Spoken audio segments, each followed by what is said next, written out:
Good morning, YouTube. Warbles on a lot here with the conclusion to round table discussion.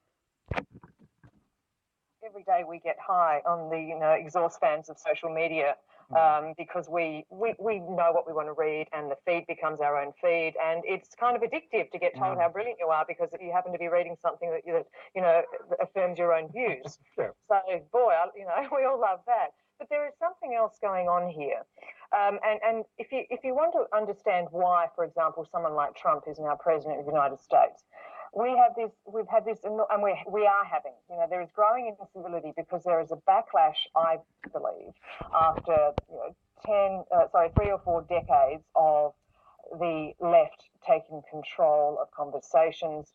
Increasingly the terrain of acceptable talk seems to be shrinking. Cooper's puts out an ad on marriage and they get shouted down. They have to apologise. The whole thing's just a schmozzle. And the blowback from, if you like, the sort of virus of political correctness, of strangulating censorship, of divisive identity politics, that was never going to have a response where we all sat down over a cup of Earl Grey and tea cake. The response was going to be someone like Trump, someone who speaks like Trump, behaves like Trump. It wasn't going to be someone civil. See, I see Trump as a necessary evil, if you like, because I think what you need to have is creative destruction. And Trump is that. And every now and again, every 60, 70 years, the American system needs that. It will be reflected back here. We're seeing it too. Ask yourself why Mark Latham has become a hero of the right. Ask yourself why Marine Le Pen in France is attracting, such support. 17% of people believe that democracy is working in France. Now, that's extraordinary. So there's this political backlash against, I think, the rise of the left, political correctness. It's not just about economic stagnation. There is a cultural vacuum, if you like, that allowed someone like Trump to get out there, say what he thinks. It's incredibly refreshing. You might not agree with everything he says, but the fact that he just gets out there and says it, and that's what we're seeing in Australia. That's why you see Cory Bernardi breaking away from the Liberals. There is a vacuum of cultural leadership in this country, and there, across many countries, that I think leads to this kind of clash. Could I just put one question though to you, Janet? I mean, I know that's really Tom's job, but just to go back to the responsibility of the media and to where you started off talking about decency, which is Latham. Do you think it's unfortunate that the media seeks out someone like him who's willing to sort of push against the boundaries of decency as a marketing ploy? I mean, we recently had a bit of a shouting match on Q&A, and I didn't like it, and I don't want. Is this the issue about Sharia law? Yeah, I don't. And those two people have been on the program many times, and they hadn't behaved like that before. But I didn't think that either behaved well, and I don't think that that's the way to conduct a discussion. But I do think it's unfortunate if the media gets into a situation where they're actually sort of marketing themselves, seeking out more outrageous, more extreme behaviour, like Mark Latham. Just in conclusion, though, conclusion, I'm just curious, is there a generational divide here, Laura? I think that the battle that politics has on its hands with young people has got nothing to do with polarisation. It's about proving, it's a fight for relevance. I think that young people particularly believe that politics is utterly irrelevant to their lives. You're talking about a generation that is born like cynicism is their default, and the political class means nothing to them. This idea of two-party politics, what's that mean? I've got so many quotes from groups, things like, one person comes in, he changes something, the next guy comes in and he changes it back. And that just sums up how young people think about politics.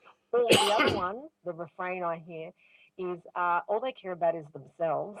They have nothing to do with my life. They have no idea what my life is about. They're just fighting for their own survival and they just want to get their pension. And I hear that from people in their 20s. They are intensely disengaged. I think that it's about relevance for them. Yeah. Concluding thoughts, Janet. Look, I think to the extent that it's generational, I think the real problem with the younger generation, God, that makes me sound so old, with the university generation, is that there is a closing of the mind. There are forces at work at the very places which should be opening young minds, working to close young minds. And I think that's really, really unfortunate. I don't think we even understand the consequences of what is happening on campuses. You look at America, of course it will come here. It's happening in Britain. You know, you've got academics, you know, who feel that they can't make their views known unless they fall into line. I think it's incredibly unfortunate, and we are doing a real disservice to the current generation. Peter? Look, my closing word would be really, we can't give up. I think that, you know, the point of free speech is not just to yell things out, it's to have a discussion and a productive discussion, and we need to keep pushing towards that, because that's what makes our politics and our democracy work. So we need to remain optimistic about it and do the best we can to foster a more civil discussion. Peter McAvoy from the ABC's Q&A, Janet Albertson from the Australian, and Laura Damasi from the Mind and Mood Report. A lively discussion. Thanks so much, everybody. Pleasure. Thank you. Thank you. Well, thanks so much for Yeah, okay. Well, I suppose social media is an important facet of life, civilization, industrialization, humanity on the planet. But I think they probably could have devoted a bit of time to speaking about the antics of the American military this past week. 59 Tomahawk cruise missiles at $1.4 million each. $140, $150 million to attack an air base and fail to crater the runways, fail to hit the fuel dumps, fail to hit the operations rooms, the briefing office, fail to hit the barracks, fail to hit the workshops, fail to hit any operational aircraft. The base was flying missions within 24 hours. It's difficult to understand why that was a clever idea, or why it was considered to be a clever idea. Unless it was to send a political message domestically inside the United States, or perhaps internationally, because it was delivered while Donald Trump was talking to Xi Jinping, whatever his name is, the Premier of China, President of the Chinese Communist Party, Chairman of the Chinese Communist Party. I think that's it. Yeah, I think it was sending a message regarding Korea as much as trying to do anything in Syria, because America really doesn't want to put boots on the ground in Syria. Though according to that crazy man, Sean Spicer, the spokesman for the White House, if somebody drops a barrel bomb on civilians and injures babies, that may cause yet another Tomahawk strike in Syria. And they've been dropping barrel bombs there for years, and I really don't understand why it is ethical to buy missiles from General Dynamics or Martin or Lockheed or any of the American armaments manufacturing companies and fire a missile that kills people, but it's not okay to fill a 44-gallon drum with high explosives and drop that from a helicopter into your enemy's territory. Like, why is a barrel bomb so much morally worse than employing an artillery barrage on a suburb that's still inhabited by its residents in order to dislodge some armed force that you're fighting against? I just don't see the moral distinction between a barrel bomb and a cruise missile. And of course, since then, the Americans have also dropped a 10-ton bomb, which weighed 11 tons. But that's with the casing and all the rest of it. There was 10 tons of explosives inside this bomb. And it's kind of a bit difficult. One of the people I heard on the radio describing what MOAB stands for, rather than mother of all bombs, it was Massive Ordnance Airburst, MOAB, Massive Ordnance Airburst. The thing kind of looked as if it had a pointy aerodynamic front on it, and it had stabilising wings, so you'd think that it was designed to go pretty fast on the way down. The English used to have a thing called a Grand Slam, which was an oversized version of a tall boy, and you know, that was a 22,000-pound earthquake bomb, and it had an armoured pointy end on it, and the idea was to drop it from extreme height, let it spin as it picked up speed so that it would be stable as it went through the sound barrier. And it used to drill down into the ground, and it had a delay fuse, so 5 or 6 hours after the tiny little pimple-sized impact wound, the whole hillside would blow up. I don't understand why you would use an airburst 10-ton bomb on an underground cave complex. If it was the American bunker busting bomb that was designed to go right down in and get hardened underground concrete control and command and communications facilities, yeah, that would work against tunnels, but not a massive ordnance airburst. So somebody somewhere's got their wires crossed, I think. But once again, I think that's like the carrier battle group surrounding the Carl Vinson,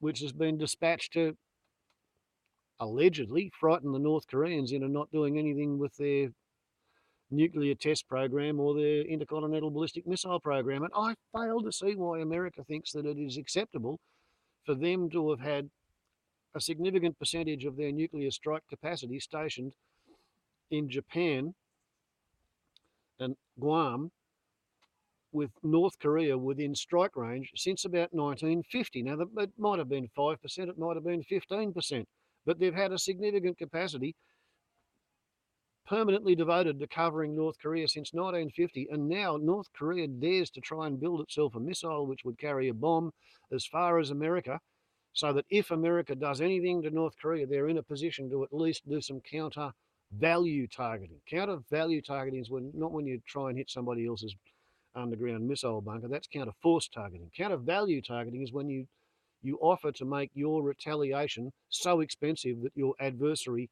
cannot afford the price of striking you preemptively.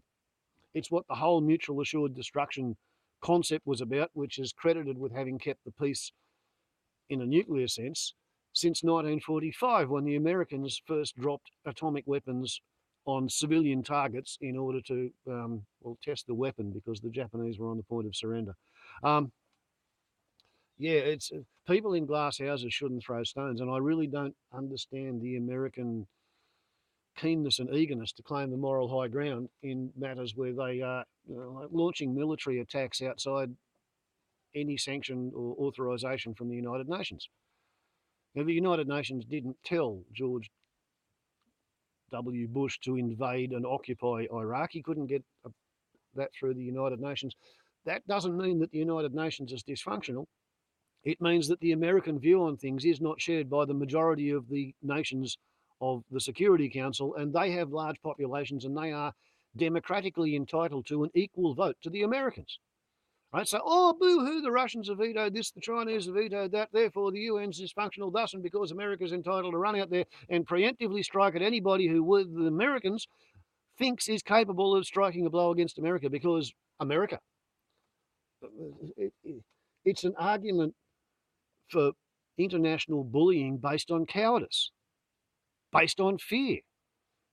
It's like, strapping on a gun every morning when you get up and go off to work, because you might want to shoot somebody later on in the day. You don't know who you might want to shoot, but if they frighten you, you're going to shoot them. That's why you carry a gun. It's deeply embedded in the American culture, and maybe they need Donald Trump to lead them into the broad sunlit uplands of understanding that employing violence makes shit get worse. He'll make a lot of shit get worse, because he says he has a great propensity to employ violence. He says he wants to make America great again. He fucking doesn't. He wants to make it 1967 again. He wants to make it 1967 because that was before the Tet Offensive in Vietnam in 1968 brought it home in living colour on the American television sets over the dinner time news that America wasn't actually winning. They were getting the arse kicked out of them by a bunch of peasants in black pyjamas and conical hats. And how many raggedy-ass peasants and rebels have kicked America's ass since then? A bloody lot. Donald Trump wants to make it 1967 again. Go to a second-hand shop and dig out some old National Geographic magazines and have a look at the world that Donald Trump was at his peak in as a young man. That's what he wants to go back to, 1967. It was great back then. You ask him. Not much good if you're an Indian or an African American or a Hispanic, but he thought it was bloody great. Should be a fun ride. Warbles on a lot to YouTube. Ciao. Postscript at the moment, I have service. I'll have to switch the phone off to swap the micro SD cards. When I do that, I'll probably lose service. I don't know when I'll get it again. The Optus tower at Hogs Mountain is sick. Ciao.